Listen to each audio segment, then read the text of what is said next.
Well, we have this very shiny presentation with my CCP, and I just put all my pictures in it. So we're going to use that. It's about EVE journalism and the difference between real life and New Eden, and a bit about EVE News 24 and kind of the community stuff. So a bit about me, as you guys, some of you do know, I'm in Pandemic Legion. I focus on big capital fights. I love that sort of stuff, Titan and super capital kills. For EVE News, I cover the Alliance tournaments. We did some interviews with the FCs behind the Alliance tournament teams. I'm one of the guys who makes leaks happen and post them on EVE News 24. I love those. So if your Alliance has forums and you want to leak some good stuff, please do. And I was a CSM 10 candidate, rip in pieces. I've been a staff member of EVE News 24 since August 2012. So EVE reporting always seeks to imitate real life, but we're not. And the consequences of failure is, it's a bit less severe because you're playing as a different guy. You're not working for an actual company where you can get fired. It's a bit more chill zone. And so you can make mistakes. And mistakes are usually forgiven. I've made some myself, and usually it just takes a week, and players have forgotten it, which is great. And as you know, we're very similar in fundamental ways. We have to post the truth. It's actually true. And we are very loyal to our readers. I mean, every site has its own sort of reader base. Some are different. Some are searching for our, other pieces they want to write. As for EVE News 24, we try to supply as much information as we can. So blogs, videos, leaks, pretty much everything that happens in EVE. You need to be disciplined on knowing if the facts are actually happening in EVE. Interviewing the FCs that are part of the battle report, for instance, is a great way to find out what really happened. And usually talking to the pilots in the match as well, you kind of get the gist of the story from that. And what I've learned is that it's always fun to sort of provide a place for people to comment on your story. And through that, you can also find out if you made any mistakes, and you can just fix it on the fly and make a little update. It's usually interesting because you get a more player perspective on what you have actually written. And it just needs to be interesting and relevant and all that kind of good stuff. So EVE News 24 gets compared a lot to Fox News, which is great, right? Because it's a very big company. I wish I could make that much money. But we're really not. It's kind of the point that I try to make. We're just players writing stories, and some take that further than they want to. Like some are better than the others. If I talk for myself, I just like to write stories. Just have some fun with it, make some little bit of isk off it, and yeah, it's awesome. Well, the difference is that the stakes are higher in real life. You got your real life reputation. Of course, you maybe want to go to a different company to write for, better news plays. You have to deal with the law protection and the strict standards of, real life media. As for real life writers, they're also more independent from, those what they cover, while all of the players involved are actually, part of some of the fleets, part of some alliances, making them, or sometimes not allowing them to post everything that they want. Again, for myself, sometimes it's hard for me to comment on anything that happens within PL, simply because I don't want to say too much which would risk my position in my alliance, which for me is more important than my news site. And I allow all the guys on the team to make that decision for themselves. Like if they want to leak stuff that happens in their alliance, they can, but it's not something that I will make them do.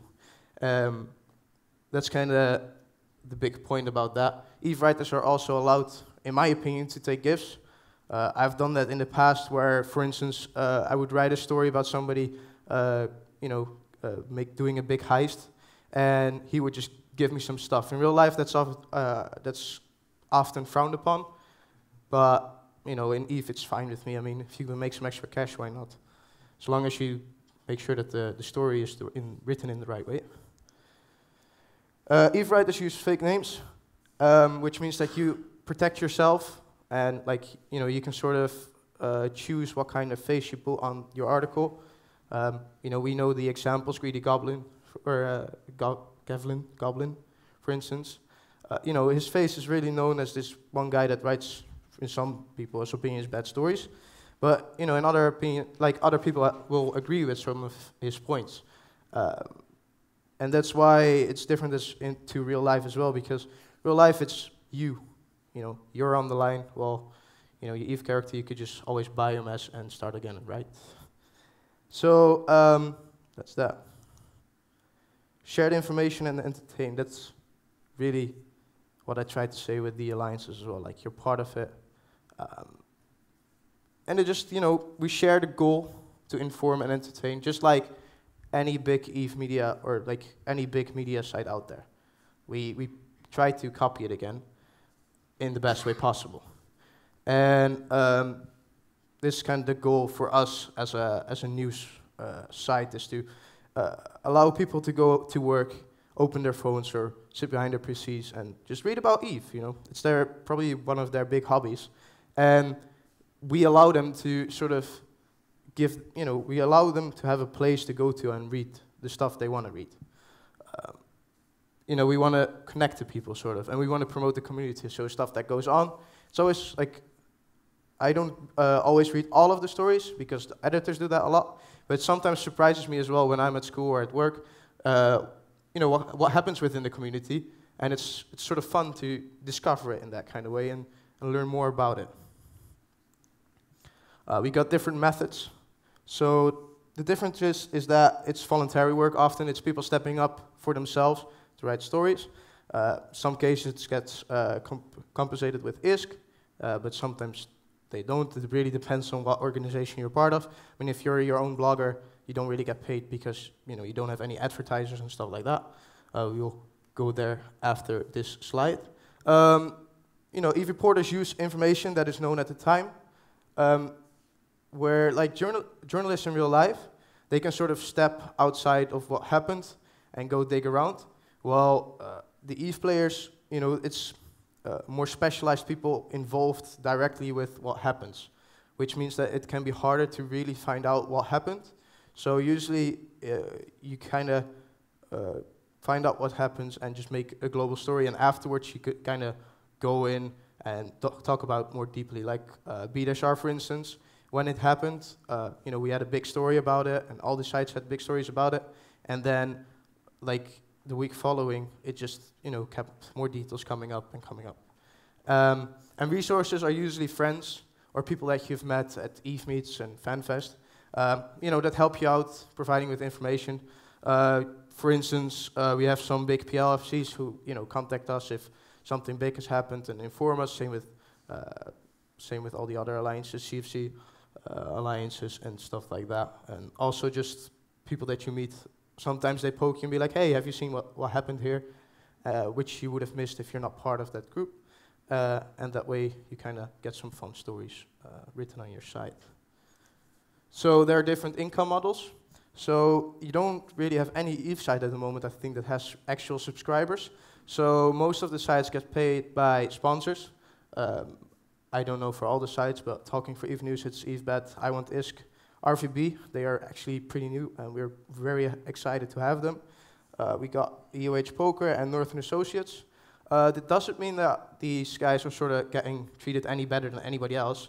It just means that we help them with a platform to sort of, share their group information.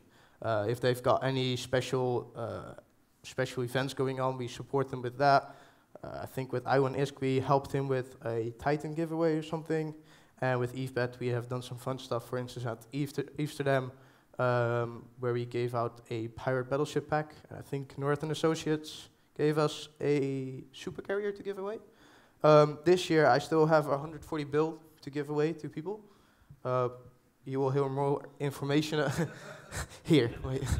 No, you will hear more information about this soon, because we haven't finalized yet how we're going to do it, and it's probably going to be a raffle of some sort. So that's going to be very excited, and that was given to us by I Want ISK. So if you want to make some money on their site, please do so. Check them out. So difference in loyalty. Again, Eve reporters write because they love to write. If they didn't love to write, if they didn't like the game, they wouldn't do it about Eve, because Eve is a very harsh place where it can be difficult to sort of find your way. And I think these two are great examples of sort of reporters showing their love for the game and showing the loyalty for sort of the community we have built in the past. I'm very proud to sort of be part of Eve News 24 and have done these things in the past. It's been awesome. Even if you have seen that it was Riverini posting that article, it's still a good article. So the big three, Eve News 24, often imitated, never duplicated. We got the Metani, and we got Crossing Zebras. I just wanted to give them a quick shout out because I love their work, and I think these guys, you know, there are some new sites on the way to growing into these positions, which is very exciting. And I think these are just the three guys that at the moment sort of dictate what happens in the news area, and it would be awesome to see more faces on this list. So if you're working on making a new site, definitely do so. And if I can help you with anything, then just let me know. So you want to be a writer? Just feel free to contact me. It's a bit short, this presentation, I think, but we have some time for Q&A. So if you have anything to ask me, please do so. We'll pass out a microphone. And so now it's time to have beer. Must have now. So thanks, guys. If you have any questions, I don't know if somebody has. I thought Forlone was already waiting with the list. No.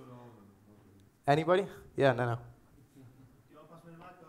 I think this will be loud enough. Okay, well, I actually put out this presentation to the entirety of Pandemic Legion, and after much fighting, the entirety of Pandemic Legion decided to ask me one question. Yes. This question is from Agmar. Yes. And he would actually like to ask you, do you think that you lost the CSM because you put money down so far on your ballot? Well, what you have to consider by that is that if you are part of an alliance or leading an alliance or in a high position, you sort of have an idea what's going to back you as terms of the CSM.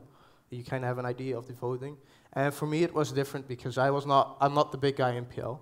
So I couldn't really decide on how many votes that was going to supply me.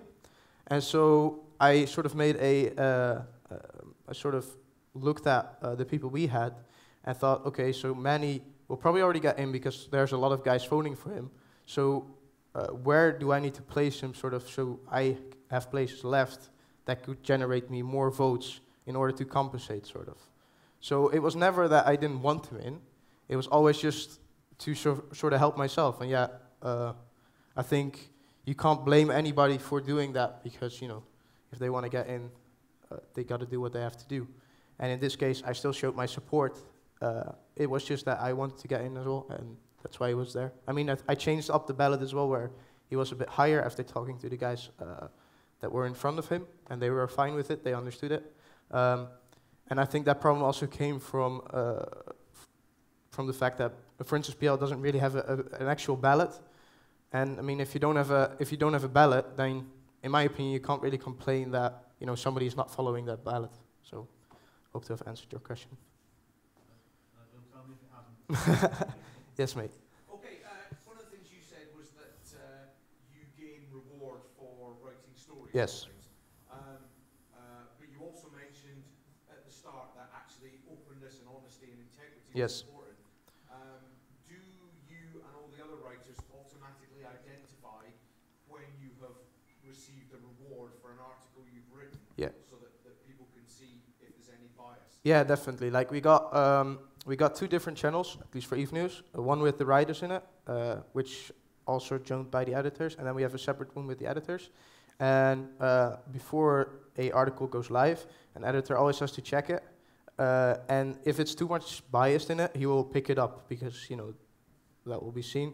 And it's only been in a few occasions where there was a very big heist and the dude was like, here, have some money. Thanks for just reporting that. It was awesome, if you know what I mean.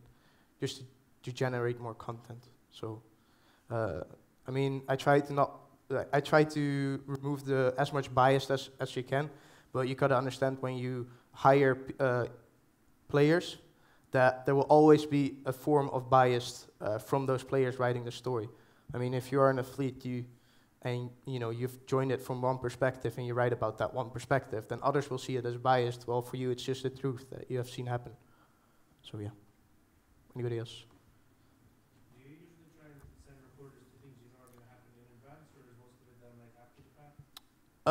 Well, most of it is done after the fact. It's kind of hard to, you know, predict when something is happening. I do know that some of my guys go to systems if they have seen something light up, but often it's like after the event has happened. So I think there were a few occasions where we received a alliance ping. I think it was from Black Legion, that they were going somewhere with supers, and basically we just decided to wait it out and see what happened. So that was like the only occasion that I can think of that sort of happened. Anybody else? Yes? What do you think about real-life reporters when they report about things? Mm-hmm. And do you think it's okay, or it's good, or it's completely horrible? What do you think about it? As long as you're not selling ISK for money, then I'm fine with it. I mean, like it costs money for us as well to run this site.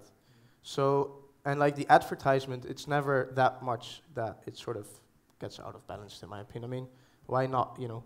I don't really see a reason why it would be bad if you're not like sort of making that more important than writing for EVE. I mean, if that gets out of balance, I think like people will just stop reading your site and will just hurt yourself. So, and I mean, events such as Fanfest and stuff as well, it allows us to support that as well for our writers, like Amsterdam and stuff like that.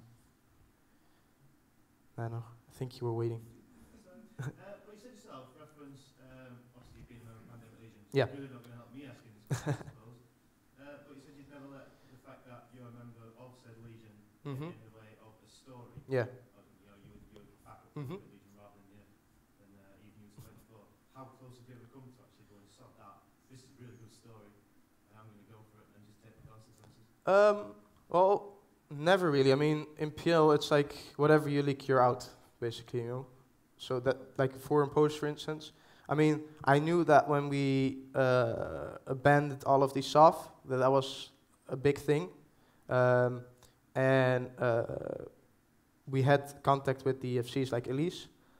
We spoke with him like, okay, when do you wanna, when do you wanna do something like this? When do you wanna announce it? You know, what can we do with it, basically? I have never leaked anything. I don't want to risk it, basically, for myself as a PL pilot or as a player. But as a writer, I mean, if I get intel on one of my spy accounts, then of course I'm going to show it to people. To keep on that question, Mm-hmm. couldn't you just flag it and say, well, it wasn't you leaking this, it was like this other writer who was like, Bobmon 2. Well, I wouldn't feel... Well, Bobmon 2 actually exists. I sold that when I was very young in EVE, for some reason. But I don't want to risk it myself, so that's why I've never done it. And if someone else, we'll say, so you're one of the big guys in the Yeah. so if someone else submitted an article that said PL's going to drop all this stuff in a couple of days, If they found and it, the editor that yeah. has to release that, then you would still release it. If they have found it themselves, then yeah, why not? I mean, then it's not me leaking stuff. Are you not afraid that this would come back on you? I'm not just hypothetical, I'm not. No. It's a good question. I mean, I've spoken with the FCs about it as well, because that was actually one of my concerns when you join one of those higher, like not the better alliances, but like the alliances that a lot more like strict on those things. You don't want to. You want to be informed on what their rules is about it and how they see it. So, and I think I've got a very clear agreement with them on like that. As long as it's not my name on it, I had nothing to do with it, basically. Related to that, for instance, if the Mutani would bring some breaking news, Yeah. where you absolutely have inside information, Yeah. are you or someone else, are you like tempted to inform one of the other evening writers with, hey, there's breaking news on Mutani, but we've got better info, let's publish it? Yeah, we definitely do. That's still like leaking the information that you know to another writer, or is it always only you that writes?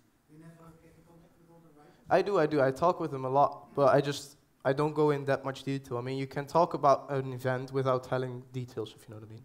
So, if there's something big on Matani, we can just openly say that it happened on Matani, or if it was posted on Crossing Zebras or Reddit, we can just make a link to it, or often what I do personally when writing a story, I make a little disclaimer so that you just clearly show like where you got your information from or like what it is representing basically. Have you ever chosen not to publish an article? I don't mean about PL, but done, oh shit, this is almost bordering on harassment. Yeah, I've deleted some posts where like writers or submissions sometimes that just kept hitting somebody. Like I hate it when, for instance, somebody loses a freighter. Let's just take that as an example, and if you write it in a way like, oh yeah, he was dumb, blah blah blah blah blah, it's just not. That's not helpful in any way for the story. It's not interesting to read. So that's the sort of times that I step in and be like delete or put it back in edit mode and say, okay guys, we gotta fix this in order to, you know, put it out again. It's just be nice to each other. Going back to your other, putting you perhaps on the spot bit, you said earlier that your loyalty to PL was more important than your journalism side of things. What about if you got a story that had intelligence in it that was of benefit to PL? Where would your compromise be? Would you pass that on to PL before you focused on getting the story out, or would you get the story out and then potentially lose PL an opportunity because they didn't get the information first? It depends how you receive it. If I receive the as EveNews24 as in the Intel box, then it stays in the Intel box. I mean, it's just like, it's not fair, if you know what I mean. But if I get it sent as like, one of my spy friends, for instance, spoke me about it, then it's different. I mean, I'm like the player, and there's the EveNews24 writer, if you know what I mean. And I mean, I've been in that situation, for example, with the Black Legion supers, that I knew that they were fishing for, I think I was in NCDOT at the time, in the area that we were sort of grinding, but I knew that we were not going to do anything, so it, you know, it was the first time that it happened to me. I think that was the only time I got close. I think we can do like 2 more questions, 3 more questions or something, if anybody has some. Well, I'll have like one last one. Yeah, okay, cool. If just if I could say hypothetically, you found yourself no longer in PL in approximately 24 hours time. Yes. Then you would have no bias anymore, so you could report on all the bad things you knew about said Legion. No, I mean, you know, there's no need to burn any bridges, if you know what I mean. No, I mean, if you were kids, the bridges would be good. If you were kids, I'm not saying you're going to be, Yeah. if you were, because maybe you just annoyed someone. Yeah. If you were on the bridges and there's no chance of you ever getting back ever, would you like to start reporting on maybe a few things like that? No. No, I mean, I'm more of in the situation type of guys, you know. So if there's always something new happening again. So I mean, if I get kicked, then the stuff that I know is probably not even relevant anymore. You wouldn't get it. Yes. Nice. But they now know they have to kill you rather than kick you. Well, let's not do that as well. In-game. In-game is fine. No, really, no, actually. All right, I think Blue Ice has his presentation after this one. So I want to thank you guys for being here, even though it was a small group.